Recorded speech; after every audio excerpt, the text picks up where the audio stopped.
November 8, 2148. Mhm. It is 2:22 a.m.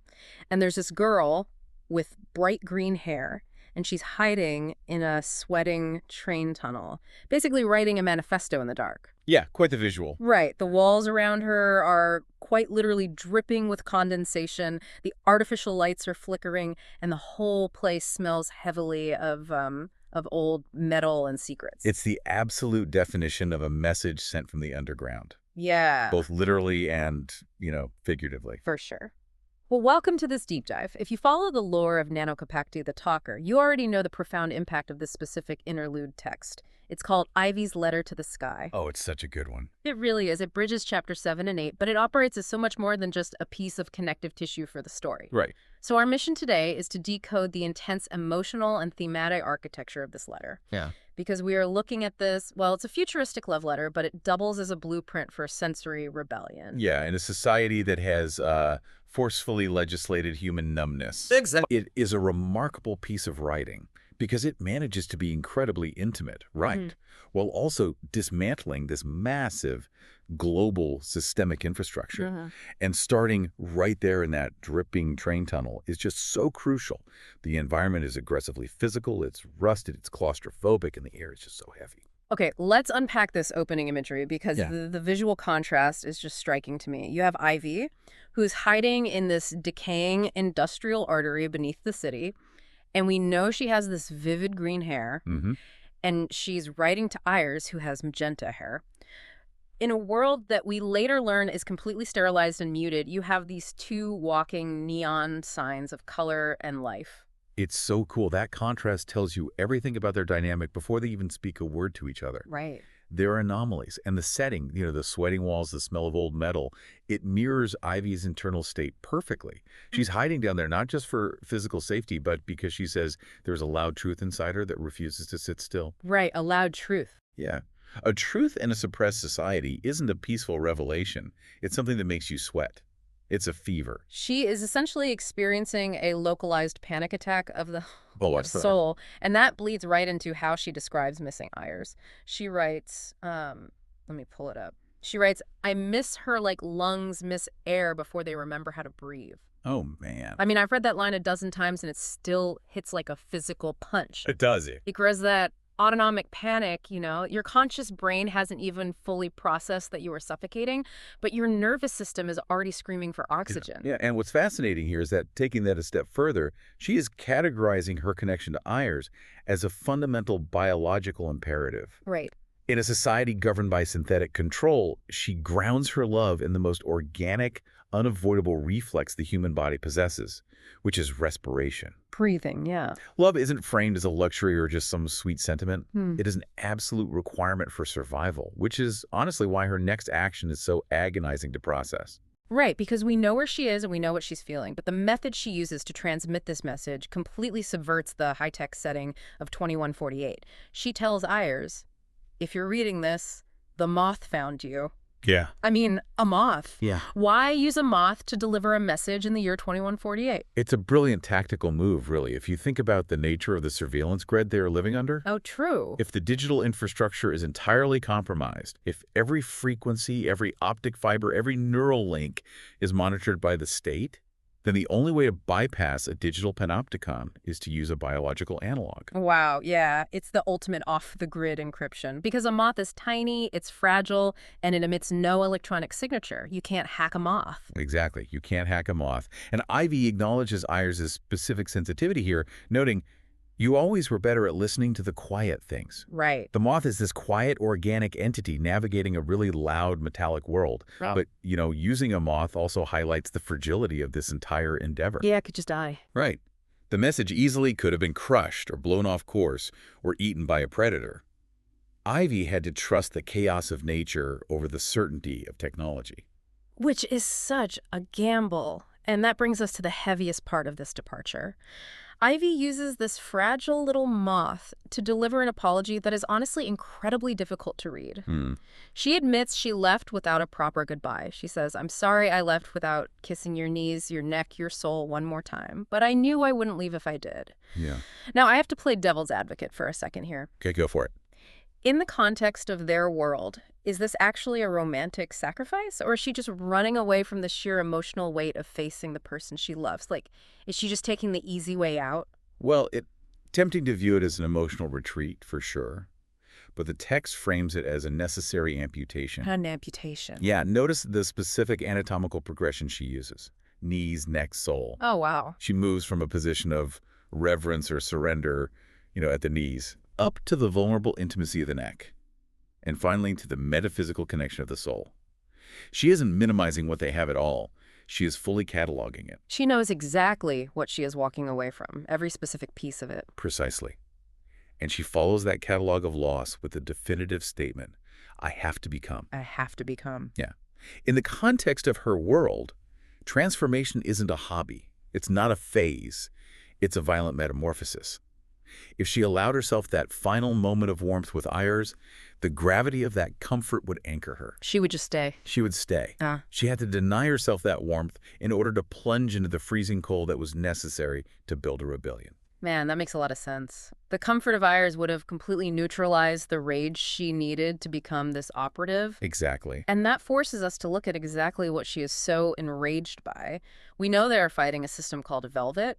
And based on how Ivy describes it, Velvet isn't like an army or a dictator. It seems to be a systemic, maybe even neurological dampening protocol. It is. It's an engineered emotional anesthesia. Right. Velvet is the architectural foundation of their society's control. Right. Ivy writes, they think Velvet is peace. But it's not peace. It's numbness. It's a blanket over the fire. It's forgetting how to feel so you never get hurt again. Yeah. And here's where it gets really interesting, because if we look at the mechanics of Velvet, it operates on a premise that is dangerously seductive. Oh, for sure. Because it guarantees the eradication of trauma. Think about our modern world, like how we use emotional anesthesia today. People mindlessly scrolling on their phones just to avoid dealing with a bad day at work, right? Or numbing out with whatever vice you have. Scale that up to a societal level. If you have a civilization that perhaps nearly destroyed itself through passion, through war, through ideological fury, a mandated neurological blanket over the fire sounds incredibly logical. Isn't it understandable why a society might actually want that? If you never feel deeply, you never lash out. Why is Velvet the ultimate villain here? Well, if we connect this to the bigger picture, it's because Velvet solves the problem of human suffering by quietly euthanizing the human spirit. Euthanizing, wow. The philosophical trade-off is absolute. A blanket thrown over a fire extinguishes the destructive potential of the flames, yes. Yeah. But it simultaneously extinguishes the light. Right. It eradicates the warmth. Velvet's societal contract dictates that you will never, ever experience the agony of a broken heart. But the hidden cost is that you will also never experience the breathtaking, chaotic rush of joy. It's flattening the sine wave of the human experience into a completely flat line. Exactly. It's like a medical coma disguised as a utopia. And Ivy vehemently rejects that flat line. She counters the entire philosophy of her society with the demand for friction. Yeah. She writes, I want the joy and the ache. I want your tears on my skin and your laugh in my ear. She recognizes that vulnerability, the capacity to be wounded by the world and by others, is the exact mechanism that generates meaning. So Ivy realizes that just debating the philosophy of Velvet is totally useless. You can't logic a completely numb populace into waking up. No, you don't. You have to physically shock the system, which is how we arrive at her method of rebellion, which I love. She says, so I'm burning little pieces of their script. I'm hacking dreams with color.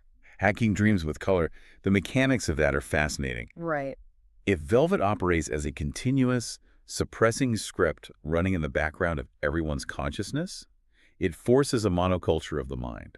The conscious brain is locked down, so Ivy just bypasses the conscious mind entirely and targets the subconscious. She goes after their REM sleep. She's injecting raw, unfiltered code into their sleeping minds. Yeah. And the way she describes what she is injecting is so visceral. Because she's not uploading manifestos or historical data like you might expect. She writes, I'm smuggling back the taste of strawberries, the smell of sweat, the sting of heartbreak. It is a brilliant conceptual pivot. When we think of a cyberpunk smuggler in an underground tunnel, we usually imagine someone slinging forbidden data drives or like stolen weapons. Yeah. Ivy is slinging the sensory profile of a strawberry. It's the perfect weapon against an anesthetic. because strawberry is wildly complex. It's sweet, it's acidic, it has texture, the little seeds. Yeah, it's messy. Very messy. A sterile, synthesized system cannot replicate the chaotic organic bite of a strawberry. By smuggling these incredibly specific tactile sensations, sweat, fruit, heartbreak, she is forcing the populace to remember what it feels like to inhabit a physical body. But the reaction to this sensory drop is terrifying for the people experiencing it. Oh, yeah. Ivy notes, people are feeling again, they're scared, but they're waking up. It makes me think of someone whose arm has fallen asleep, and as the blood rushes back in, it doesn't feel good. No, it hurts. It is painful. It's a million pins and needles. It's the phantom limb syndrome of the soul. Oh, that's a great way to put it. These citizens have lived their entire lives inside a padded room where they cannot stub their toe or scrape a knee. And suddenly, Ivy drops them into a jagged, unpredictable forest. Yeah. They are terrified because, for the first time in their lives, they are experiencing grief, anger, and heartbreak without the protective shock absorbers of velvet. That is a staggering amount of responsibility for one person to carry. Huge. She is intentionally causing mass psychological distress because she believes the pain of waking up is better than the peace of the coma. And causing that kind of widespread shock has to take a massive toll on the smuggler herself. Yeah, definitely. Which brings us to the anchor of this entire narrative. Amidst this societal collapse she's orchestrating, she holds on to Ayers. Yeah, Ayers is the only reason Ivy can maintain her sanity while dismantling the world. Ivy recalls a line Ayers once said. She says, "If the whole world goes quiet, will be the song it forgot." But then Ivy immediately follows that memory by saying, "You were always braver than me. That's why I know you'll find me." Now, I have to stop here. Because Ivy is the one underground in a sweating tunnel, actively sabotaging a global neural network and smuggling illegal sensations into the minds of millions. Yet she called Ayers the braver one. It's a striking contradiction. It really is. It seems to me she views waiting in the dark as somehow harder than fighting in the light. Is that the implication there? That is a highly perceptive read on their dynamic.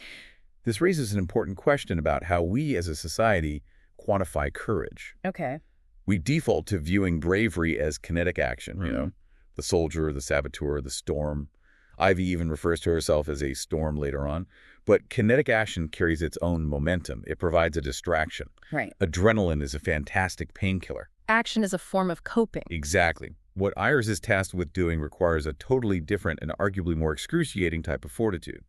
Ayers has to exist on the surface, within the numbing blanket of velvet, while secretly carrying the agonizing weight of feeling everything. Oh man, just pretending to be numb while you're burning inside. Right. She has to maintain quiet hope, to hold on to the memory of a song in a world that aggressively enforces silence.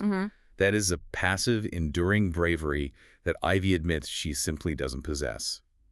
Ivy had to blow things up. Ayers just has to endure the ache.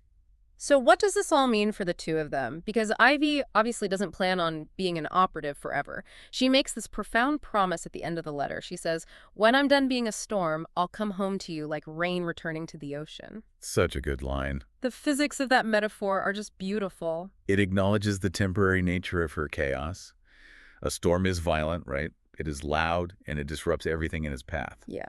But a storm cannot sustain itself indefinitely. It exhausts its energy, it breaks apart, and eventually it falls as rain back into the vast eternal body of the ocean. And the ocean doesn't have to chase the storm. Exactly. It just absorbs it when the storm finally breaks. It's inevitable. It's cyclical. The ocean, which is Ayers, is the foundation to which Ivy must eventually return to find equilibrium. The rebellion is merely a chaotic phase of the water cycle. But until that equilibrium is reached, Ivy leaves Ayers with one final, undeniable visual instruction. She writes, "Until then, look up. I'll be the green streak in the stars." And that ties all the way back to the beginning of our deep dive. Her vivid green hair now projected onto a cosmic scale. It's a localized atmospheric phenomenon, likely a byproduct of her sabotage against the city's infrastructure. But symbolically, it serves as a beacon. Right. The moth was required to deliver the hidden truth in the dark, but her ongoing presence will be a visible, undeniable anomaly in the sky.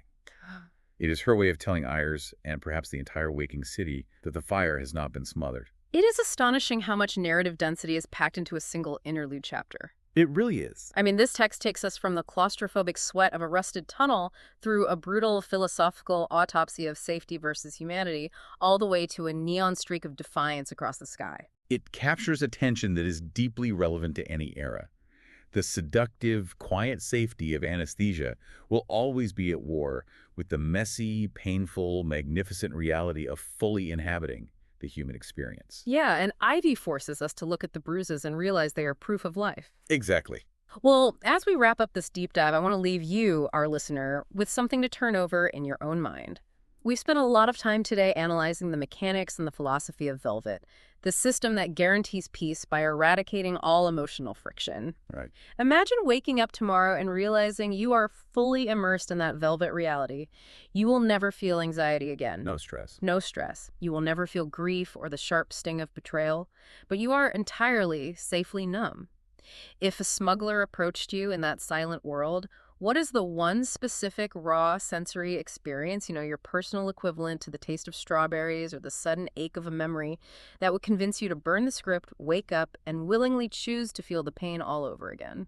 That's a heavy question. It is. Think about it. We'll catch you next time.